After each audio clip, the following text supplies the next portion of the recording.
Splashcreen. Wake up, motherfucker. Hello, what's up? All right, so late night stream. Let's finish off what I started today. All right, I'm gonna play that options video, wrap it up. Okay, let's look at what's going on in the markets. All right, let's see what's up here. Look, we can see what's gonna happen tomorrow. I have no idea what's gonna happen tomorrow, honestly.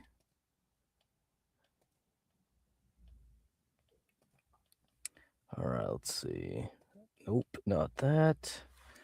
All right, let's look at what the futures are saying.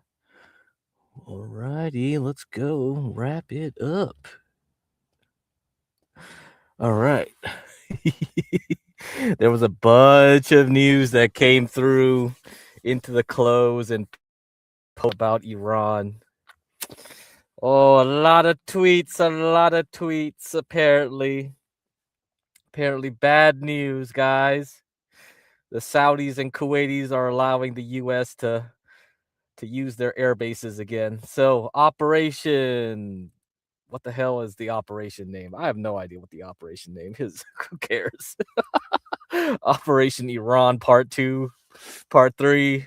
Anyhow, I don't know what's going to happen. Okay. But with the overnight markets, it looks like the NASDAQ is recovering. Doesn't look like it's going to crash.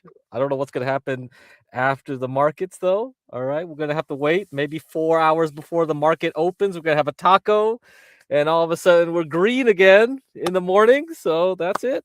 Can't do anything. Or maybe we'll just crash. I don't know. It's the weekend. Fuck. BS. Whole bunch of BS. It'll never end. This will never end. What's going on with those Navy ships? Who knows? Who cares, actually? As long as we keep this whole game of taco or not taco, this market can keep on going up, man. Why not? That's it. Restless night. No. I got to finish that whole options thing. If I finish it up, I won't need to show up tomorrow because I don't know what's going on tomorrow, right? Maybe it's nothing important tomorrow. And the hantavirus stuff is kicking off anyway. So maybe there'll be a hantavirus lockdown pretty soon. Can't wait for that hantavirus scare. Keep going, baby. Yeah, that's probably good for the markets. It keeps people shorting the markets. It creates a lot of fuel. So Martin Shkreli shorting like semiconductors now. You got Michael Burry. They all want to short the top. There will be no top. It'll just keep on going up like this. Oh, Iran, blah, blah, blah, pullback. Taco, pump. So every time there's a little pullback, it creates fuel for a larger push up. You know what I mean? It's being manipulated quite well. So this allows the market to keep moving up without any real news. There's nothing changing, right? There's no real news. Earnings is over. We could just pump up on AI forever. So yeah, maybe till July we'll get to a top so we can keep making money. All right. That's it. Moderna. Yeah, let's see. I don't know. Moderna this morning was like pre-market, 9% or something? It was crazy. But then it all gave it away by the open. So I don't know what's happening with that. Maybe we'll see another pump tomorrow or not. So Moderna. We'll see about that. But if you look here, look at the futures. You see this? It's very regular now, right? Very regular. Very weak pullbacks, pump back up. Very weak pullbacks, pump back up, which is what you want to see. So I think we can keep playing this game as long as Trump wants to keep doing this. Then we're gonna keep pumping up the market. This is the S&P. The S&P looks weaker, right? S&P definitely looks weaker, but the Nasdaq is a lot more structured here. Very happy. So I think we gotta keep pushing on HUT. So next week we'll have NBIS earnings. NBIS will be the last one, I guess, to report earnings. This is another potential AI infrastructure one. So, gotta wait for earnings though. What's this one? Yeah, Wednesday. Okay. AOI reported earnings. It's down. So the whole optical space is probably not going to help us anymore. So optical is probably out. I don't know if memory is going to continue up anymore either. If memory's out, optical's out, then Martin Shkreli will be fine because Martin Shkreli only shorted SanDisk, Micron, and I guess Western Digital, the 3 memory ones. Yeah. Friday tweets leads to Taco Tuesday. Like, yeah. Probably have to wait for Taco Tuesday again. Hutton Raspberry, I want my money back. Hey, don't worry about it. I think we're gonna go back up. So, yeah, I don't think you should be worried. I think we should be fine. Yeah, because I ran last I saw was like what 8%, 9%. So it pumped up for a bit, and then all the Iran stuff happened. But I don't know. Maybe people just wanted to sell. It's the afternoon, right? It's not the morning. It's not a morning's earning, and it's before like the weekend too. So probably people want to get out.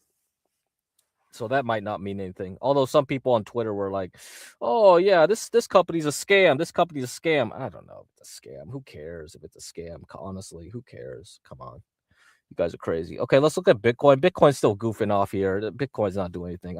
Shoot. Oh, we're gonna take some time. So I'm gonna play this Bitcoin video for you guys. So what's the target for Bitcoin? 120,000. Let's see. Let's fucking go. That's what I'm expecting. I'm expecting 100K, something like that. Something dumb. It's gonna happen for sure now with all this games. All right, let's see. Blah blah blah blah blah blah blah blah. Okay.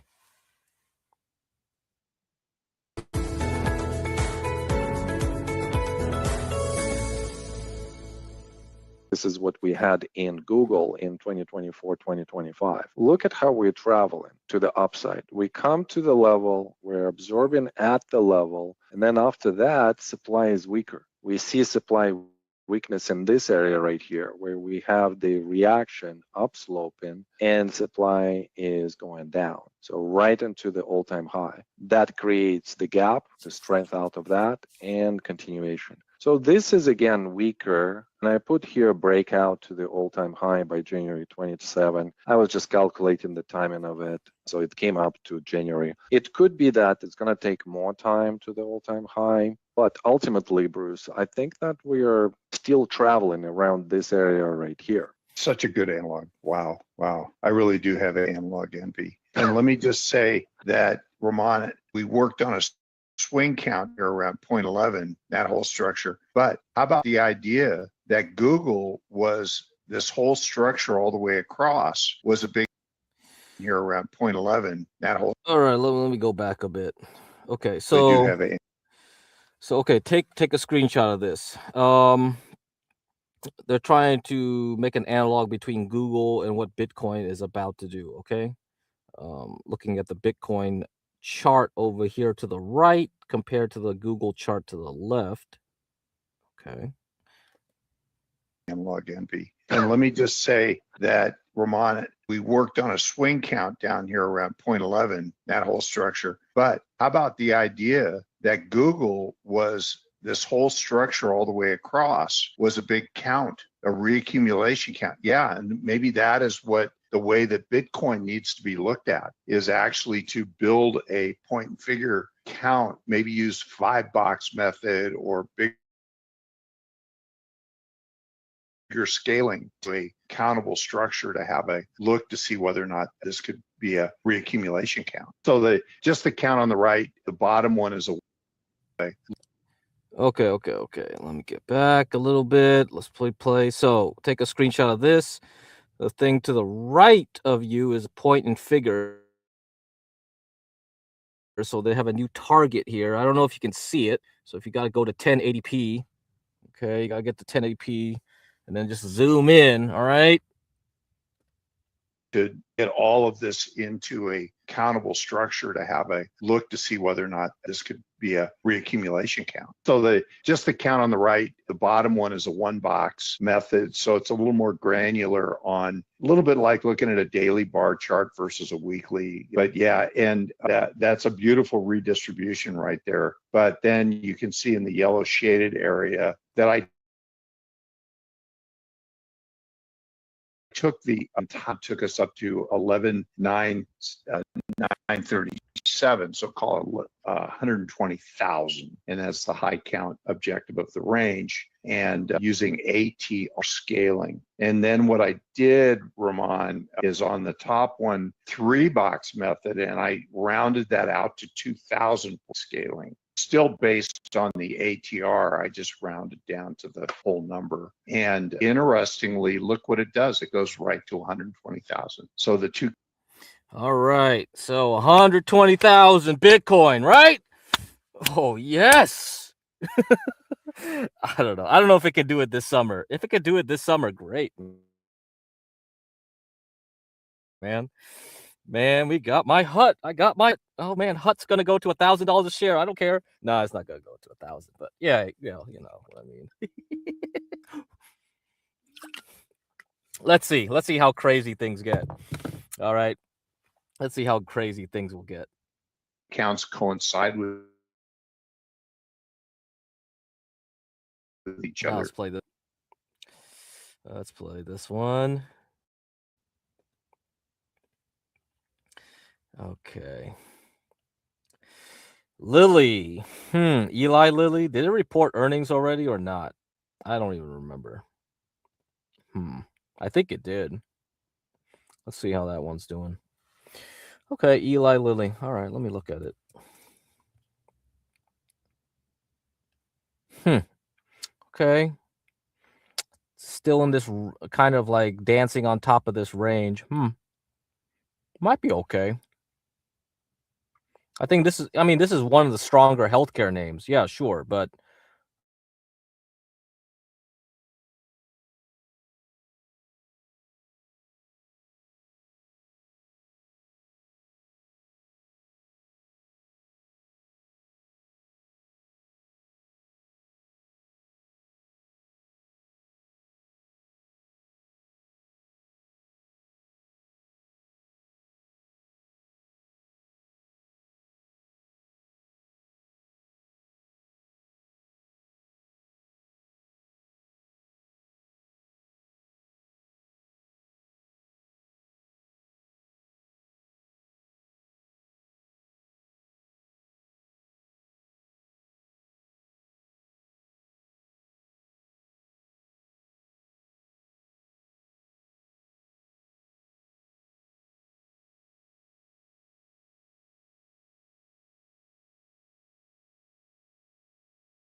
okay, I'm back. No, I wasn't muted. I got kicked out. I don't know. I think it's gonna be a bad night for StreamYards.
Yeah, we're gonna have to see.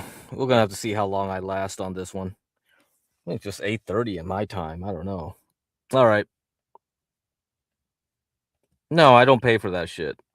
John Galt pays for that, so that's why I use it. I mean, if he didn't pay, I wouldn't use it. I wouldn't pay for this trash. Holy shit. I already set up my StreamYards the way I want to, so it's like I might as well use it. Holy fuck, I don't care. But yeah, if I had to pay for this, hell no. Hell no. And like Universal Jones is like grandfathered in. Like he's not gonna leave it because he gets like a discount price that he's gonna pay forever. So I don't think he's gonna leave it, no matter how bad it is. I mean, you already see like from Jeremy's streams and stuff. I told him to use the app. If he doesn't use the app, he's in trouble, right? And then I have to use desktop. I don't have an app over here. That's why I said like StreamYard should just. Oh my god, if you're gonna go through a browser and you're not gonna do this, and you're gonna keep having these bugs, and you're not gonna fix these bugs, like I don't understand. I really don't understand the point of paying money for something that you can't fix the bug. So after they completed their buyout or whatever, crap, waste of time, man. Really waste of time. Doesn't Ava use StreamYards? She went to Streamlabs for a while because she didn't want to pay, but then she went back to StreamYards. Yeah. Yeah, Paro was like, no, he was complaining because Streamlabs, but now Paro is complaining about StreamYards. Now he wants to go to Streamlabs. It's like, bro, you were complaining about Streamlabs. Now you want to go to Streamlabs? Whatever, man. I mean, everybody should just learn how to use OBS at this point because it's just stupid. But the problem is if you use OBS, okay, yeah, there's a learning curve. And then number two, it's like how you bring up people on panel, right? You either do Dead Man's Way, where you do VCs through that, or yeah, you have to use Discord, or you got to figure out another way to put people on panel. That's the only benefit, really. Outside of that, I don't see much benefit of using StreamYards. Like you can easily do what I'm doing here without a panel, right, on OBS. But I think the benefit is also the YouTube integration, because look at this, right? Like if I have to put up chats, I'm gonna have to get a plugin to do like, okay, if I multi-stream to Kick and other people, and then there's different channels, right? YouTube channels, and everybody's like chatting. I can put them all up at once. Yeah, that integration is probably something that not every app will have. And then if Jeremy does like his whole like IRL thing, yeah, it has to be, he can't use StreamYards. You got to use Prism. Prism is the best one on the mobile but there's better than Prism though. Like yeah, you can do IRL Pro on Android or Moblin on iOS. But then you got to pay money now too, right? I think Prism increased their prices for subscription and they took away features. All these dumb things require you to pay. I mean, there's OBS on the phone too, but I don't know how well that works for IRL. Honestly, I don't know. Yeah, Virgin Island internet, yeah, doesn't it? Yeah, so what can you do? But I think, yeah, he's getting hit because he has to pay money. He doesn't like that. And I don't know what other issue he's having, but that's it. Chloe puked again. Yeah, I mean, what can you do with that one? I don't know. Anytime there's news, there's going to be news with either ChatGPT or something else. Fuck. I think Oracle went down too. It's probably some ChatGPT thing. I don't know. I don't know what's going on. Half the time it's just noise, man. So anyway, for healthcare, like, yeah, you can wait. There's no rush to get back into this. I mean, I do like the stock, but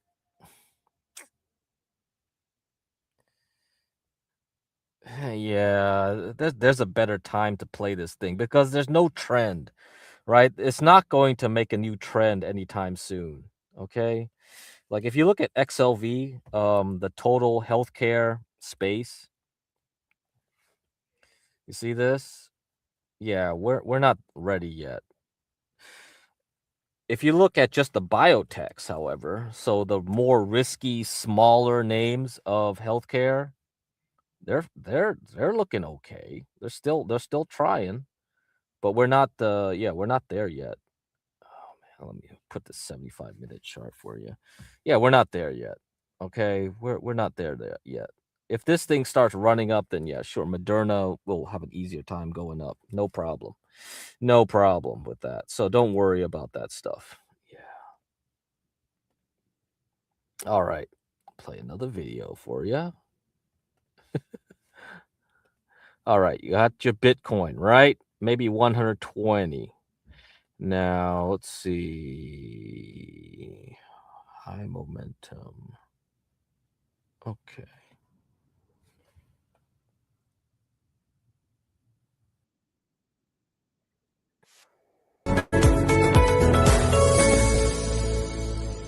Just acknowledge the immediate background, which is extremely super strong. Diminishing volume, you say, okay, great. If volume is diminishing, you have this type of bars. What does it tell you about the strength of the trend? Pretty strong. Extension, then we see again the test that is here. It's upsloping. We see not necessarily a great impulse emergence of the price above the resistance, but the test is okay. It still has some elements of selling coming in behind the spike, but demand absorbs it, and immediately the follow through is to the upside. And today, gap overnight, and then we have another expansion here. So we could be potentially close to the end of this swing. It could be a possibility. But usually when we start like this and we continue like this, that probably could have a little bit more of the continuation. So Bruce, I'm thinking, but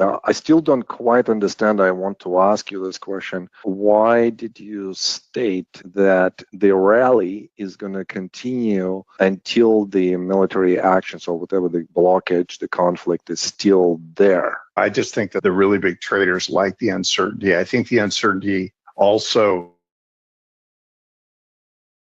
discredit, and it tends to have people coming in slowly, which is possibly a big part of the reason that volume is the uncertainty. I think the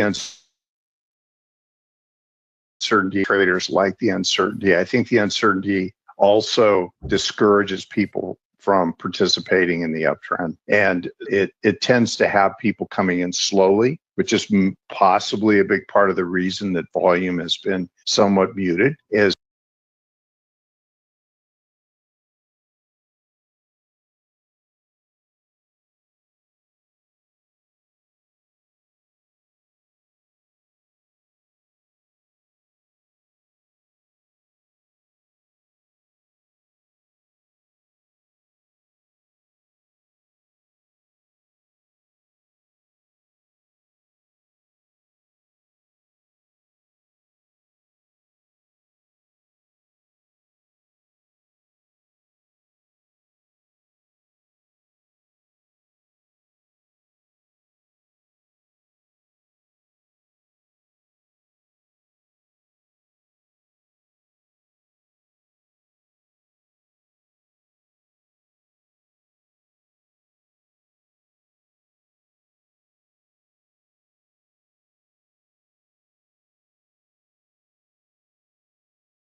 Yep, it's gonna be one of those nights, I guess.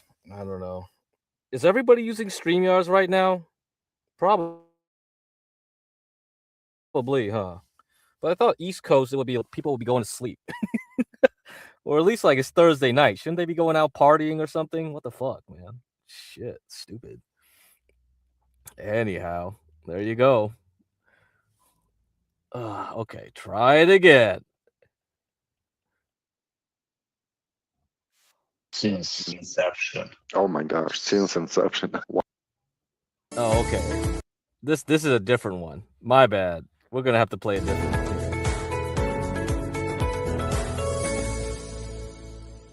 There's no monthly bar like this on the chart.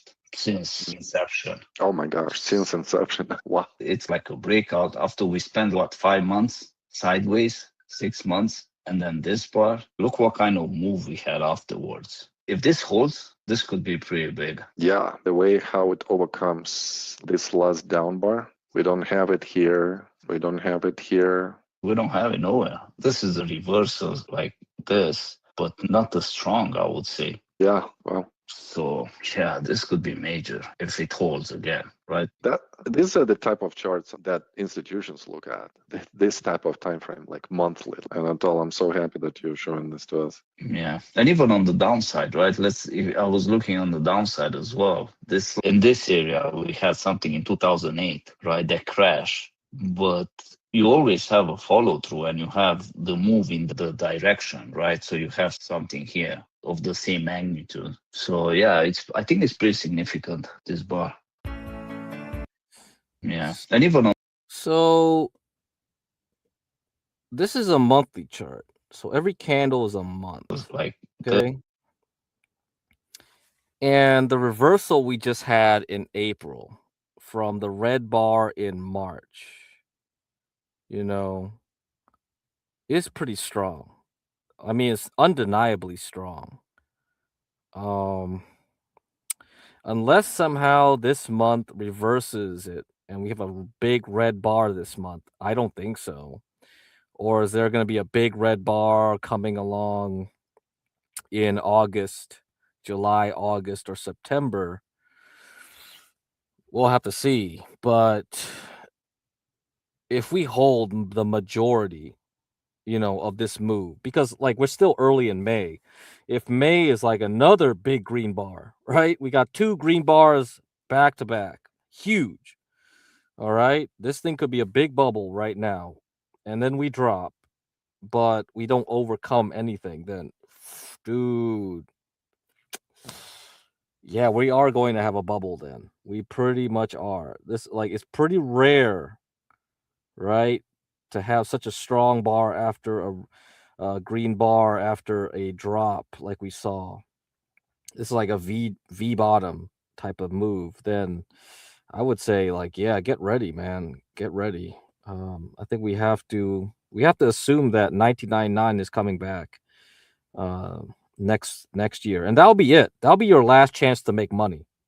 If you miss COVID, if you missed the tariff bottom last year, then you better catch the next bottom, because that'll be your last chance to make enough money to retire, essentially. I mean, I'm already retired, so I mean, you guys, if you miss these moves, it's over. You are going to be a wage slave for the rest of your life. And then you're gonna have to worry about AI. I'm dead serious. I'm not even really joking with you right now. This is something where you are going to have to realize that you have these opportunities right now to get out. You better, yeah, you better take it.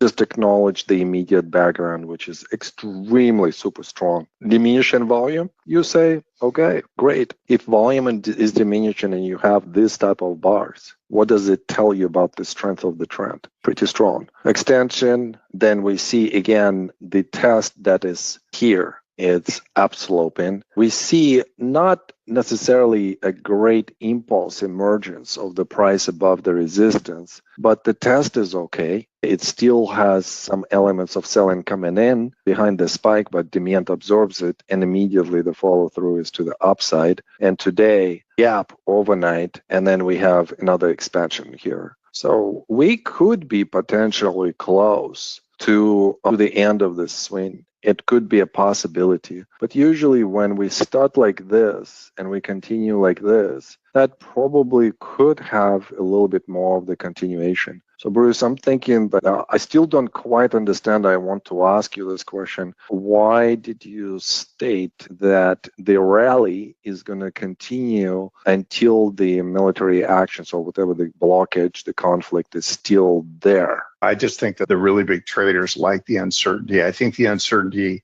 also discourages people from participating in the uptrend. And it tends to have people coming in slowly, which is possibly a big part of the reason that volume has been somewhat muted, is because some of the people that are a little reluctant to get into this market are probably big institutions. I think that there's going to come a point where there's going to be this realization that this thing is going to get resolved. And so sometimes markets peak on good news. Okay. You understand what he said there? He basically said, like, we like uncertainty. Uncertainty keeps this market going up. Once we are over with Iran, that's when the market starts going down. Because as long as people are worried that it's going to stop going up, it's over. Because people are just slowly getting back into the market. They're just like, man, this Iran shit, man, I don't want to buy the stock over here, man. I don't want to buy the stock. And then slowly they have to realize that, this Iran stuff is going to keep going on forever and ever and ever. Trump is not going to give up. He's just going to keep dancing with them. And we just keep doing this taco game where we have bad news, pull back, buy it. Then we have taco, pump. Then we keep doing back and forth. And this allows the market to go up on no real news. There's no real change in what people assume with what AI will do, right? I don't think so. So that's why it's just mechanical. So this morning, or not this morning, I guess afternoon for some of you guys, I played this video from the conference, or not conference. What is it? Just a little seminar, webinar, whatever. From Jem Carson. So we're going to continue that right now. So we are going to have this mechanical buying regime. Okay, so let's get back here. But that is going to happen. Blah, blah, blah, blah, blah, blah, blah, blah. Okay, where were we? We were about 13 minutes in this thing. So he was listing out the bad stuff, right? Interest rates are going to go up. Inflation's sticky. We're fighting China, blah, blah, with the proxy If anything, war. it leads to dispersion, increased volatility in parts of the market. Okay, blah, blah, blah. Craig, do you have anything to add? Okay. BOJ intervening what it seems like every day this week, or certainly quite a lot this week. The Iran conflict. Oh, okay. So let me mention about the Bank of Japan. So right now, the Bank of Japan has been manipulating the yen for the past week. Every time the yen went up to like about 150 something per dollar, okay, they kept smashing it back down. Okay, they kept smashing it back down. So they don't want the yen to get any weaker. The International Monetary Fund, the IMF, restricts how banks can do this. They will not be able to do this very much longer. So they've already wasted like 3-4 times already. Maybe they're doing their 5th attempt right now. They can only do so many per year. Okay. There's only a few banks that don't need to listen to the IMF. Cuba doesn't listen to the IMF. North Korea doesn't listen to IMF. The Vatican City, the Pope, doesn't need to listen to IMF.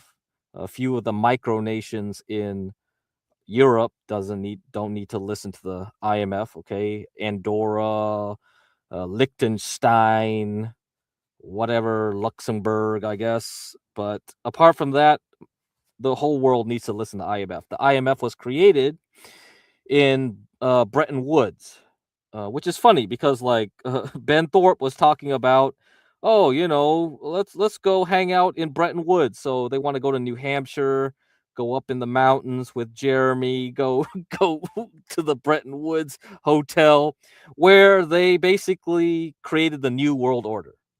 All right, after World War II, the Bretton Woods Conference. Looking like it might be wrapping up, but again, the rhetoric surrounding that can change by the time I finish talking in the next 30 seconds. But where do we head from here? What do you see unfolding in again, I'll sort of try and frame it in sort of the short, medium, and long term for the remainder of the year. With the current setup of the market, the current administration, the current interest rate environment, the new Fed chair coming in as well soon, how do you see markets unfolding with such dislocation, diversification happening, not at the product level, but at a geopolitical level? Where do you see the markets heading towards and the impacts that will have on the actual equity markets and other markets writ large as well? I know that was quite a lot there. So no, I think that's thank you for setting the scene. I think that's a great lead in. As I broadly tried to allude to, what's critical here is not to speak over simplistically about markets. Markets are not just the S&P 500. There is a dramatic dispersion of outcomes happening across the world, across different assets, right? And even within equities writ large. That I can assure you will continue. Why? Because there is this dramatic push-pull between geopolitical stress. Imagine there were no markets. Imagine they just didn't exist, right? That we had no sophisticated markets in this world. Is this a time of geopolitical stress or not? Clearly, the answer is yes, right? We are 40% of the flows of energy, the biggest input to all businesses in the world, is being disrupted and ground to a halt. The flows going to Asia, right? 20% of all global flows have just stopped of energy in the world. We are in a proxy war between the number one and number two biggest economies in the world, right? So when you start at that level and you start looking at what's happening from a big structural perspective, there's very little doubt that what's actually happening is geopolitically stressful.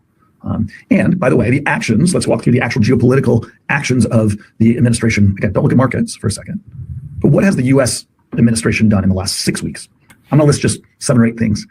And what you're going to hear through this, and we're gonna bring in the flows then, right, which are critical to this conversation, afterwards. What have they done?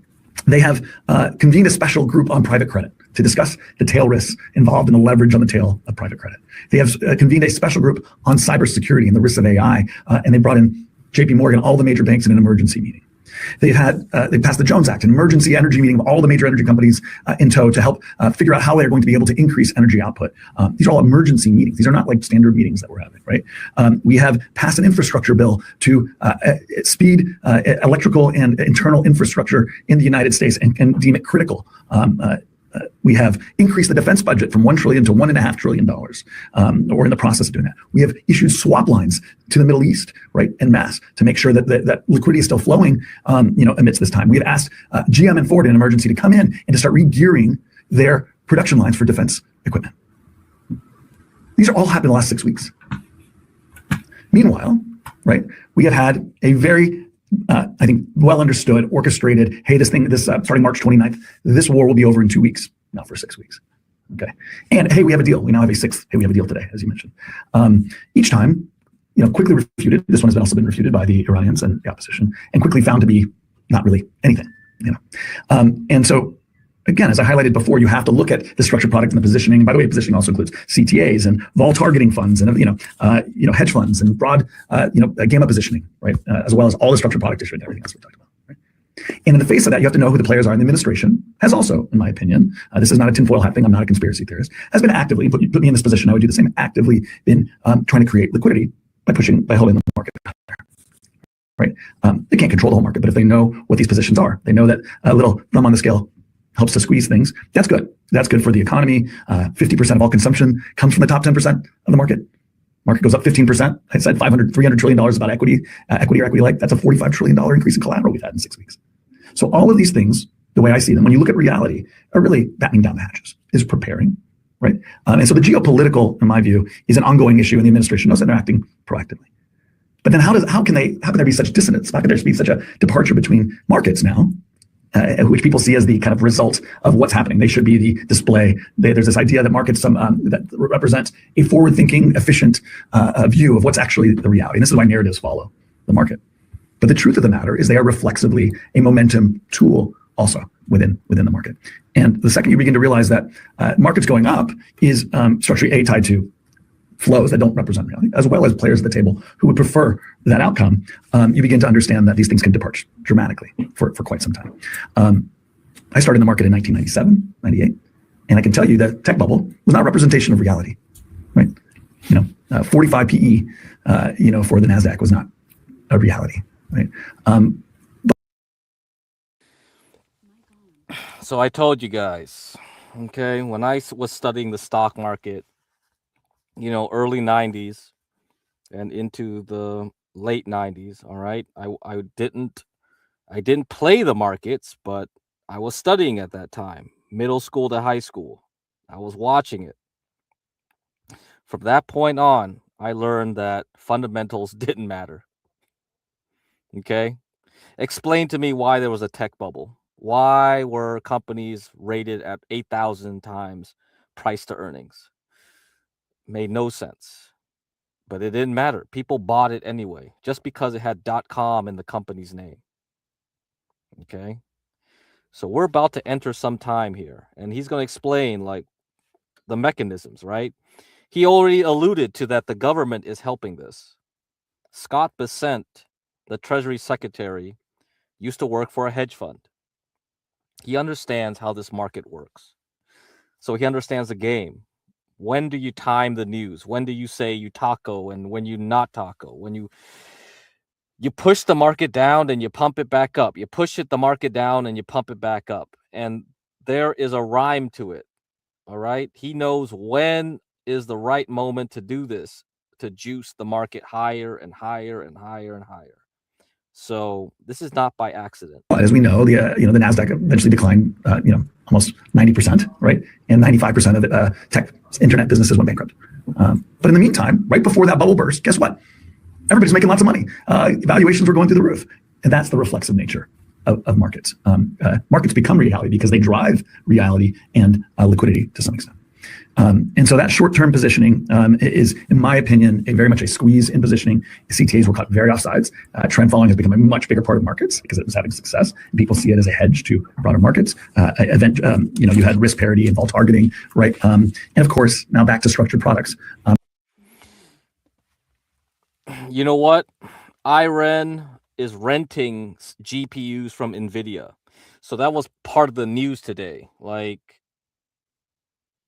NVIDIA is partnering with IREN to rent GPUs, We got all this money from the government to create more data centers. There's tons of new data centers in Utah, Texas. They're sucking up all the water and all the electricity. Electricity bills are going up like crazy because these guys have taken up everything. This is big. The AI war is basically the nuclear war all over again. This is Cold War Part 2 with China. Who can make the biggest AI? I don't know what is going to become. Skynet? I don't know. AI what? I have no idea. Continued daily compression of volatility at the index level and holding things at risk in place. And also all that overriding of calls coming across the market, driving a forced buyback as we rally through those strikes, right? People now have to add back to get back on sides from the loss, the under positioning from these kind of more non-correlated positions. So covering a wide array, right, of parts of what's happening here. But to be very clear, this has been a gamma squeeze. And as we go higher, the vol just gets too low. Eventually, going back to the tech bubble as an example, if you move and these structural effects kick in and the vol compression is so structural and the buybacks are structural and the short gamma forces buyback, at some point, you naturally slide to calls that relative to realized vol are just too cheap. It always happens at some point, right? And we're there. We're moving way too quick. The market is moving at an immense speed. And now that we've hit that point, clearly this geopolitical still is very dangerous and the demand underneath the market still exists for some type of hedging. Yes, if we continue to go higher from here, not over a 1 week basis, but over a multi-month basis, what we're starting to see is longer dated vol, meaning 2, 3, 6, 9 months, a year, starting to go bid.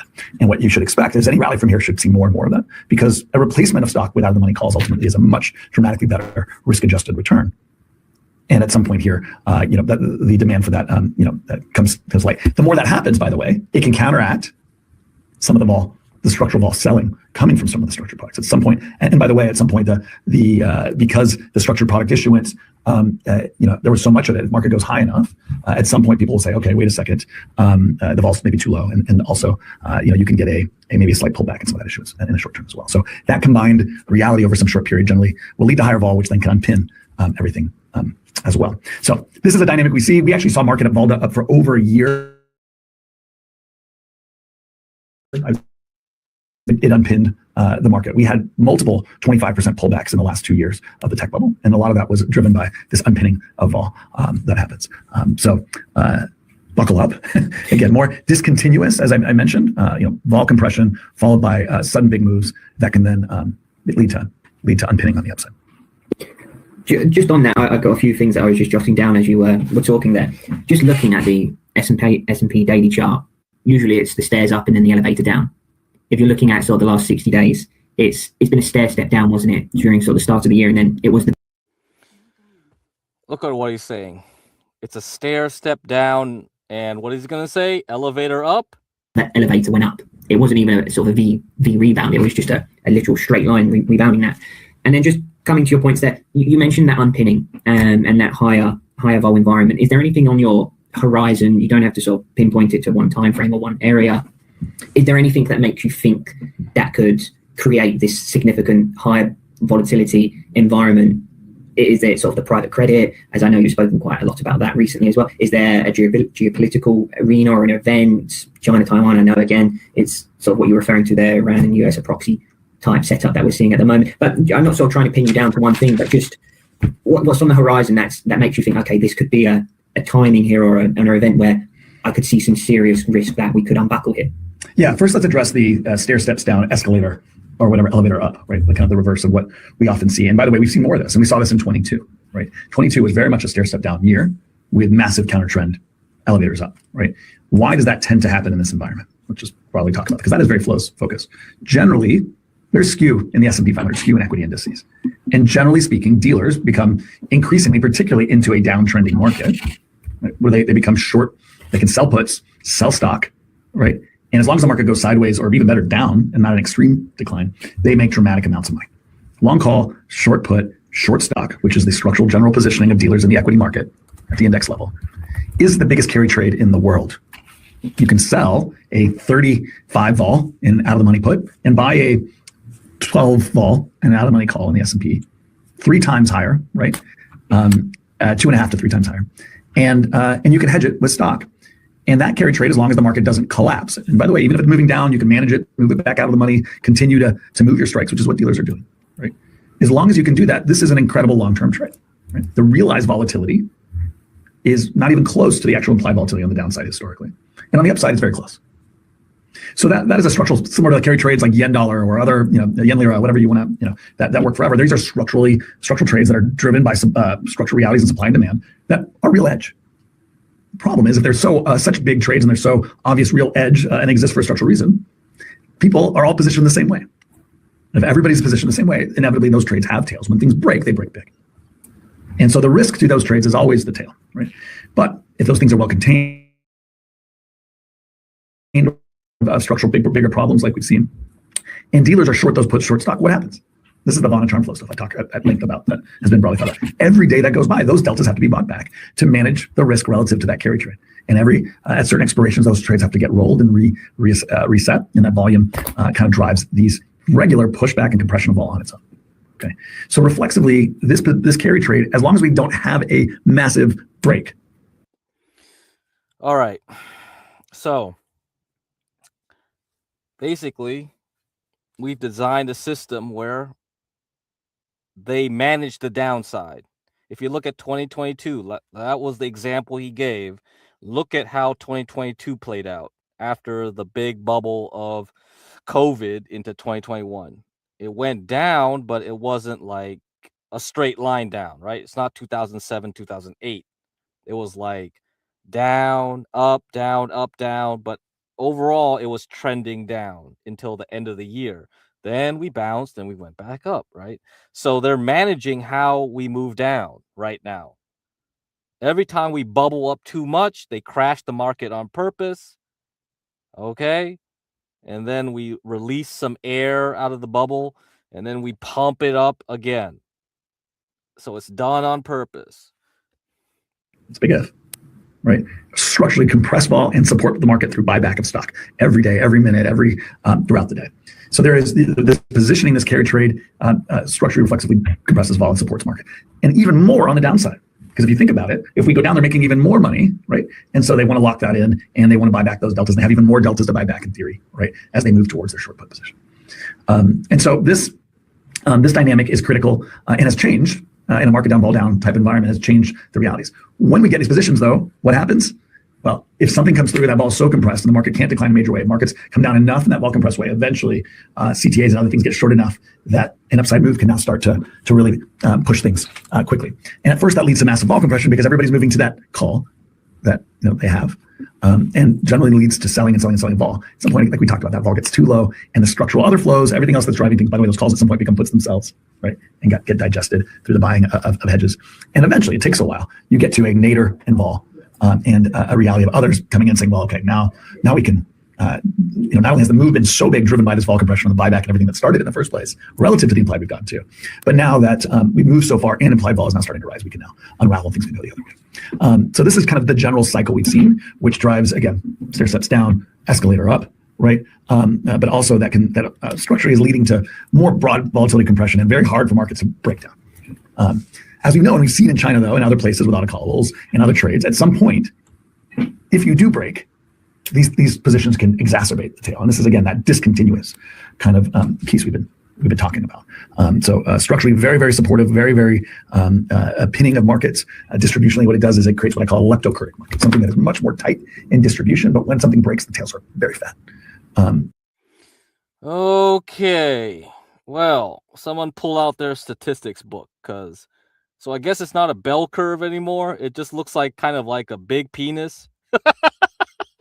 So the distribution is just like one big dick or something, and then you just got these fat balls at the tail end or so.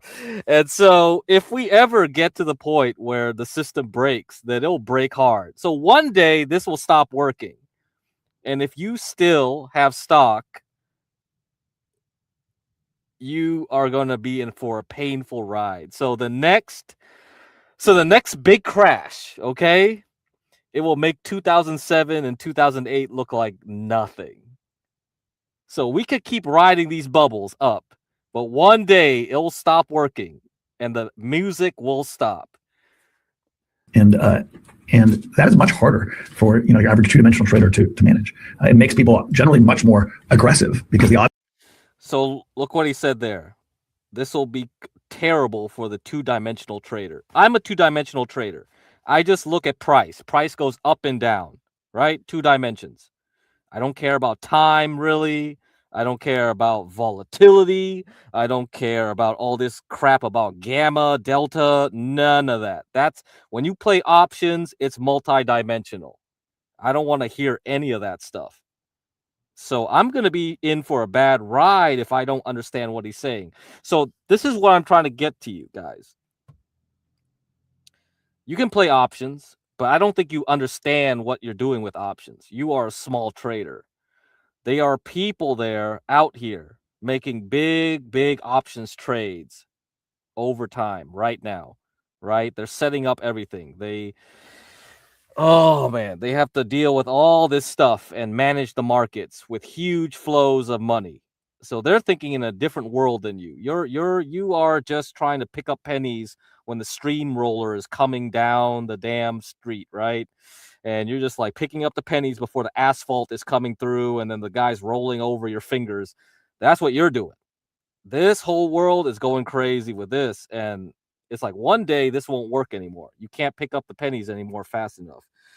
Yeah, it's financial engineering at a large scale. And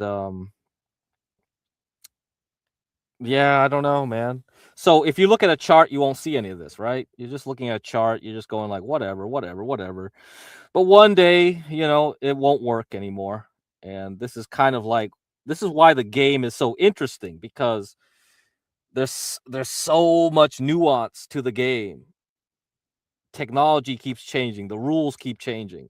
It's not like the same rules as 1970, 1980s, 1990s, 2000s. It keeps changing. Overall, the psychology doesn't change. So I always recommend, like, if you don't want to look into it too much, charts are fine. You look at a chart, you can understand like a lot of stuff really quickly. It's very easy for you to look at a picture. But I do warn you that eventually you can't be dumb and ignore the fact that over time these option markets, these futures markets, these derivatives are going to blow up the stock market sometime down the line, which is like, your 401ks. Good luck with that. I don't know. It's about right bias, outcome is also much higher, as we highlighted here, right? But the more people become risk on, and more people take for granted, retail does, that buying the dip is the right position. They have all these things on their, at their benefit, right? All of these supportive things. At some point, again, now we can get to the timing part you talked about, Greg. At some point, it goes far enough, and the risk appetite and the risk on is so high, and the tech bubble, things get so priced at an unreality relative to the risk reward underneath the markets, and we get to a short window, and that's why these windows really matter, where maybe people aren't hedged as well. Maybe in the short term, some piece of news that's not tied to that index can force certain outcomes, a la August 2024, or which is the carry trade coming. Okay, July and August of 2024, there was the yen carry trade broke, and all the semiconductor and other tech stocks went down. It wasn't because of fundamentals. It was because the yen got too cheap.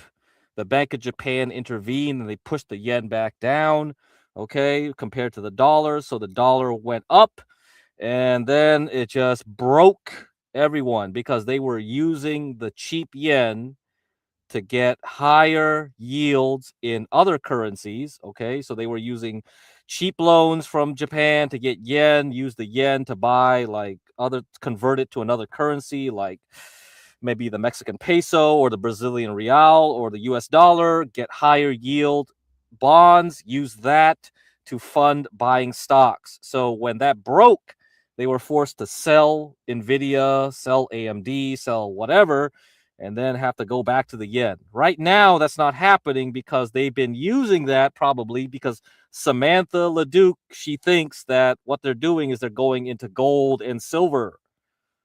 Okay, that's what they're doing right now. So the silver and gold trade might break if this yen crap keeps happening. So, you guys got to watch out. You never know. All that paper trading in silver and gold will break if the yen breaks, and then you're going to be like, why the hell is silver and gold right back down? You see the danger here? Back and boomeranging back to the U.S. briefly, or the Volmageddon, in February 2018. These are all just kind of recent examples. Like August 2015 yuan devaluation, right? These are things that, in my opinion, are more likely to be the types of things that set off in a bit of a, not central to that index world. As dispersion increasingly happens, something is likely to break somewhere else, which can then drive the deleveraging, which can then reflexively create a much bigger tail outcome. And so in this world where we are now let's be more specific than somewhat general, price of oil and how that affects the 10 and 30-year bond, right? The long bond, not just here, but globally, is a real problem. And at some point that breaks something somewhere. Not just that, the price of the dollar and the relative value of yields in the US relative to global is a problem. The US, in my opinion, is the big part of the reason the US has gone into is not Iran, et cetera, is to, on a relative value, on a proxy level relative to China, US isn't actually affected by the flow of energy nearly as much as people talk about. Companies in the US which get earnings abroad and supply chains and things are affected. But from an oil price perspective, the US is energy self-sufficient. So that the real risk here is the exposure to energy in countries like Japan and other countries like Korea, like Europe, right, that have much more exposure to those realities. And that's why there's a blockade in the Strait of Hormuz, and that's the leverage that the US is trying to play. And eventually, those things will be unsustainable much quicker in places where that vol compression doesn't exist. And, not to mention the exorbitant privilege of the US dollar doesn't exist. And when those things break, that's where this is likely to come from. When does that happen? How does that play out? Much more likely to play out after the summer, to be clear. We get into the last 2 summers, and now this third summer, I call this the summer of George. We get into all the meme stuff that kind of drove all that. But what that is this essentially this massive decrease in volumes that happens across the market, where structured product issuance and all these options positions on a relative value to the amount of other trading flows become more dominant. And in those periods, that vol compression can overtake at the index level an incredibly difficult kind of risk kind of shell to crack. So we've seen this last summer and the summer before, and it's only been increasing. What we see is dramatically increased dispersion, which again is reinforced by long-short equity hedge fund, also increasing scale. And so, again, I believe the administration kind of understands this. Remember, the head of the Treasury in the U.S. is a hedge fund manager, and they have a huge organization. If you think they're not sophisticated, like, I got some beachfront property in Arizona to sell you, but they are very much, and again, not a coincidence that last April V bottom, this April V bottom, right? Okay, that's what he's alluding to, right? Scott Bessent, Secretary of the Treasury, hedge fund manager. He knows what the game is. He coordinates with Trump. Every tweet they make, everything they make, all this stuff, it's done on purpose. Each of the 2 Aprils we had a nice bottom, right? And then the market shot back up. We went down, shot back up like clockwork. By the way, crisis tweet followed immediately by you have a peace deal, which we know now neither of those things were true. Also last year, 150% tariffs followed by 10% on some people and 0 on others. These things are help orchestrate within the context of these flows: a V bottom, a vol compression, a CTA turn, and if they can get through the May period, then they get to this vol compression through the summer. So the more likely outcome is retail chases. This thing continues for a bit. Vol compression continues into the summer. We see dramatic dispersion. That's where you make your money over the summer, is understanding where hedge funds are short, where hedge funds are long, and where that long short positioning is. Also leaning on the dominant structured product issuance and other vol, or maybe other corners of the market where it may exist. And then using those flows to your advantage to take advantage of what will be, again, which we've seen in the last 2 years, dramatic moves underneath the hood with an index that is broadly well compressed and where risk is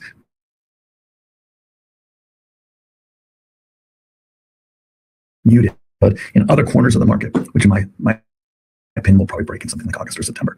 We'll see where and when based on the flows of the time. We don't have to call the day. We've done that before now, but a August OPEX, I'll highlight here, and maybe we'll talk about it when we come on next time if that's something that happens, but I would be very hesitant around an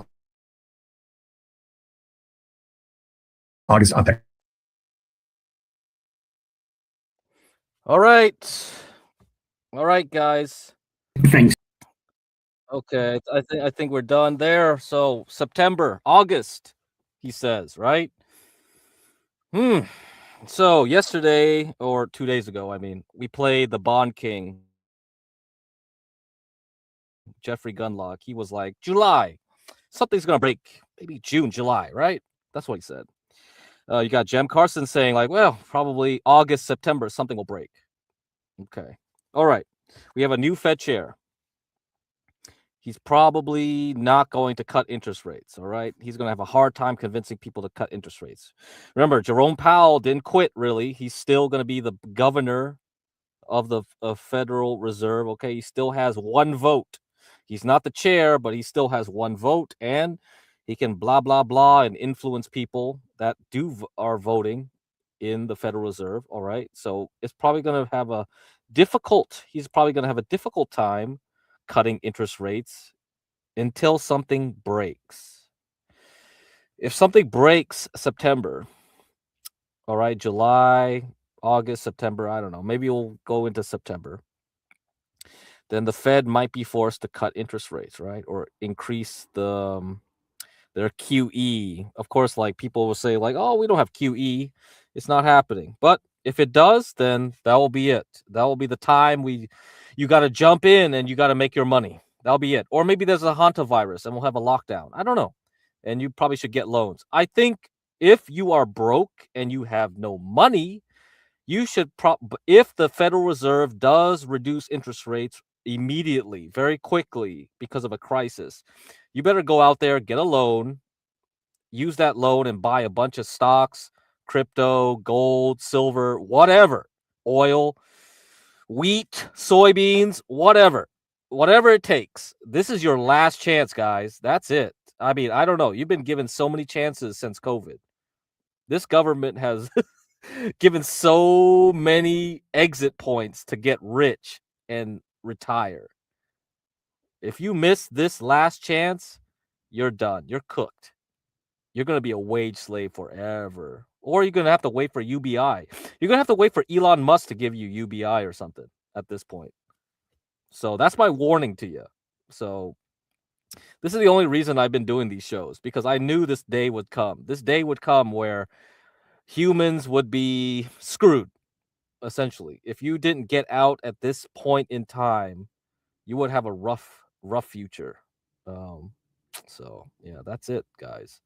I think this is it. This is it. We are screwed. All right. Anyway, enough of the doomer talk. I just get plan on pumping and dumping gold as long as it cycles. Yeah, I don't know. Right now, I think gold will go up till June. So for now, it should go up with June with Bitcoin and the other stocks. That's what I see. So as far as China, yeah, I don't know. So he's gonna have a meeting, right? Trump's gonna have a meeting. Yeah. Yeah, I think gold will go up until June. I don't know what about Trump. I saw some tweets. Some U.S. planes have been landing in China. A lot of cars, some armored vehicles for Trump to ride around in. Yeah, so it's gonna be a big meeting, and they're gonna probably talk about Taiwan too. The whole paper memorandum sounds like the usual, BS. Just waiting for Israel. Yeah. You know, whatever. Blah blah blah. Great. Okay. So let's talk about my man right here.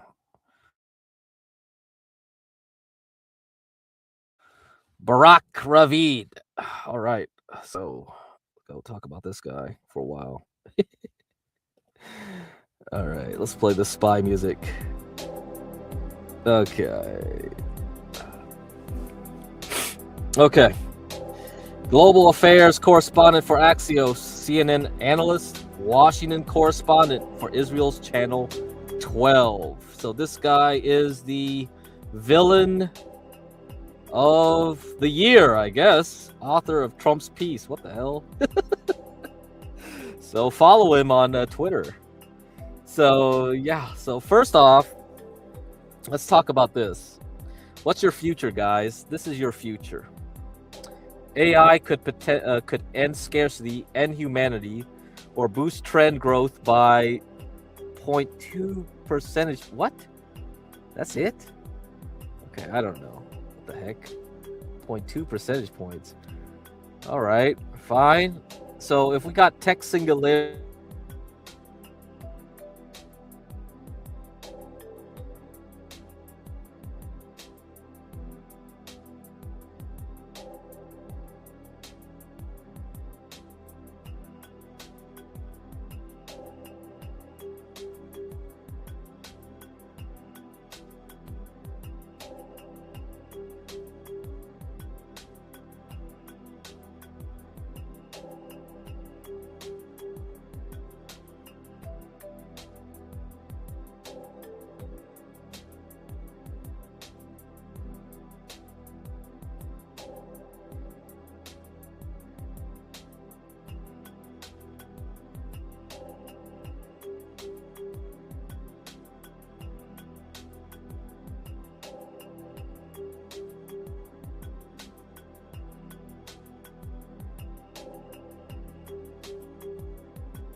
okay, I guess I can't talk about the chosen people. Okay, hold on. You can't talk about the chosen people, man. All right. Okay, back to this. All right, so I don't really understand this chart here, but all right. So I guess this blue dashed line is 0.2% growth. All right. And then otherwise we're going to have a boost in GDP because of AI. So we're all going to benefit from this, or we're just going to crash and burn. Like, I don't know. Like, I guess everybody's going to become unemployed. Oh, fuck. I have no idea. I don't have no idea what this chart is about. But yeah, there we go. Those are your options there. And here, let me show you this. So I've been seeing a lot of these ads around some metropolises out here in California. I've seen them on buses. I've seen a lot of them around the billboards. Fire Steve, hire Ava. Oh, okay. Steve, not coming today. Sorry. Or not coming in today. Ava, the AI. Okay. Booked 12 meetings. Researched 1,269 projects. We got these billboards. Stop hiring humans. I've been seeing a lot of these all over the place. Yes, stop hiring humans. You guys are screwed, man.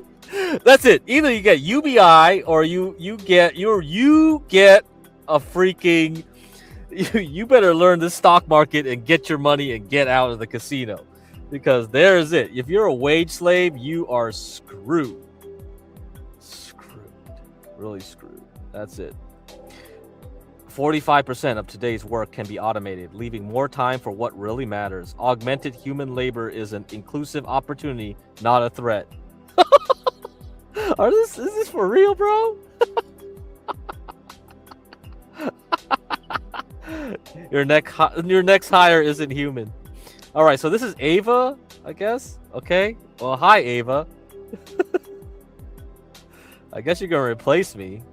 That's fine. Yeah. What is this company anyway? I just keep seeing it all over the place. Artisan. Jordan Belfort's secret weapon. Okay, what? Who? Am I supposed to know who these people are? Just wait. Oh, just wait until AI powers space mining. Yeah. Bro. Oh, yes. Yes. I can't wait. You know, this is why I came here at this moment in time. This is the best time. All right. In all of humanity, because we are at an inflection point. We are at a point where we could really be kings or we'll be paupers. So I don't know where you want to be, guys. The elites have got everything covered. There's nowhere to run. There's no more Wild West, okay? The Wild West now is in space, I guess. I guess that's where it is. All right, so let me read this one from Samantha Leduc about the Bank of Japan. Japan can conduct only 2 more sessions of 3-day interventions by November if it wants to maintain its status of having a freely floating exchange rate based on the IMF, International Monetary Fund. That leaves dollar swaps after that, and they have to be returned, remember? Okay, so Japan only has 2 more shots. All righty. So we got this. We got an intervention April 30th. Okay, so sometime after midnight. We got another intervention. So they really don't want it to get to 160 yen per dollar. I don't know what that's going to break. That's going to break something, right? For sure. We could be screwed here, man. And I also read a tweet that the Bank of Japan is now offering tokenization of their bonds. So you could go to the crypto markets and buy Bank of Japan bonds. So they want to turn it into cryptos right now. Yeah, AI industry will take care of surplus population. I don't know, man. No need to procreate. Fuck, we're screwed, bro. I'm bearish on humans right now. For real.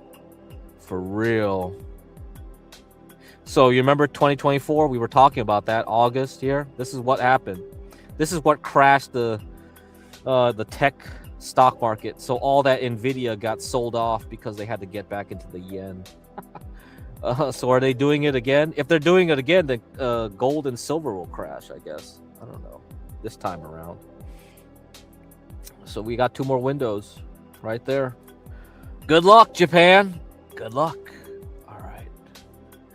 Okay, next up, let's talk about our boy, David. All right, King David here. King David, or Barack, my bad, Barack Obama. It's Barack Ravid. All right, IDF Unit 8200 VET. So Unit 8200, Israeli Defense Force unit. So this is their NSA. GCHQ for you Brits. Turn Axios disinfo dump. Barack Ravid is melting down after being exposed for his role as Trump, Kushner, and Witkoff's water carrier. He has spent over a year anonymously citing these miscreants to help them manufacture war on Iran and manipulate markets. Time after time, his reports are discredited and or shot down by Iranian officials. And now everyone who's paying attention is onto him.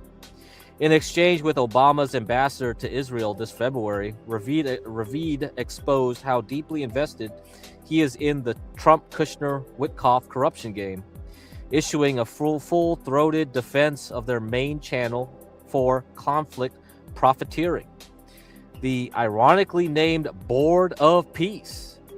Ravid insists this sewer of taxpayer-funded corruption is a noble and entirely transparent endeavor aimed at stabilizing Gaza and not at lining the pockets of Trump and his cronies, while the population of Gaza continues to endure deprivation and mass murder at the hands of Ravid's army. It couldn't be more obvious that he's eating out of the blood-stained hands of Trump, Witkoff, Kushner, and company. So, I think I had a stream where I made a thumbnail with Kushner, Epstein, Trump, and I was making a little joke there, tongue-in-cheek. But I think it looks like it's true. It looks like it's true. It looks like it's true, guys.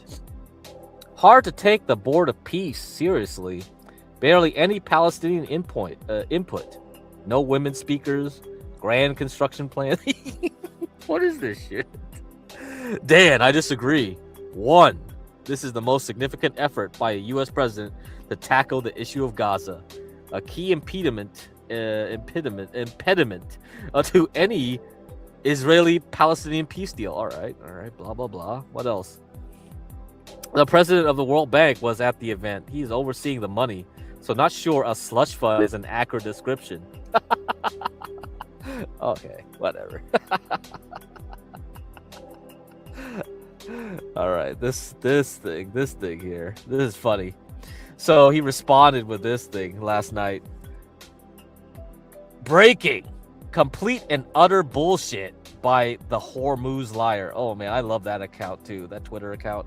That's why you gotta go on Twitter, man. Twitter's where all the fun is, I guess.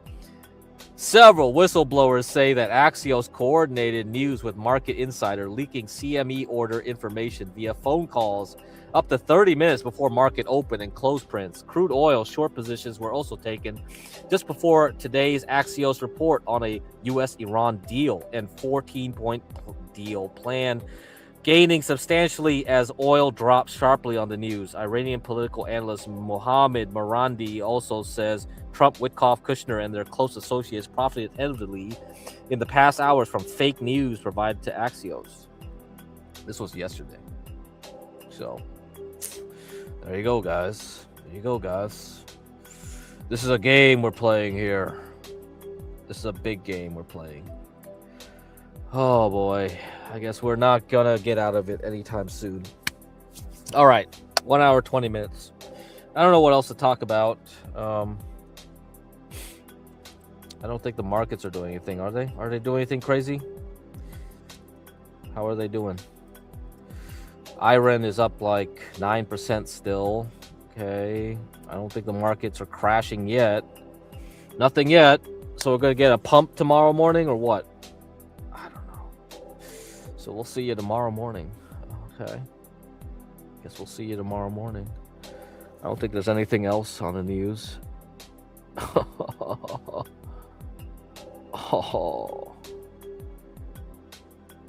Oh man, Anthropic is going crazy. $1 trillion valuation. Oh my god. Bro, this bubble is gonna be wild once they IPO. Oh man, this is crazy.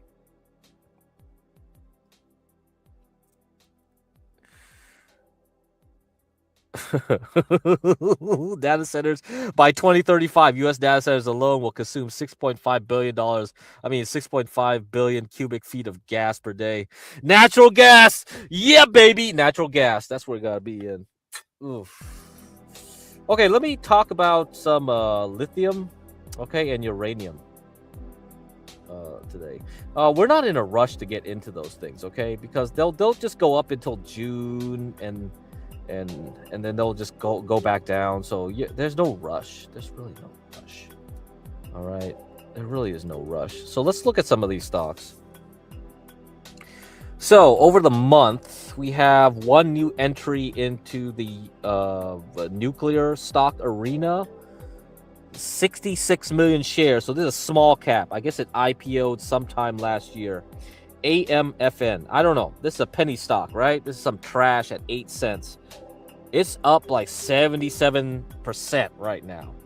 So I'm going to have to be looking at these penny stocks. One of these penny stocks gotta make me rich, right?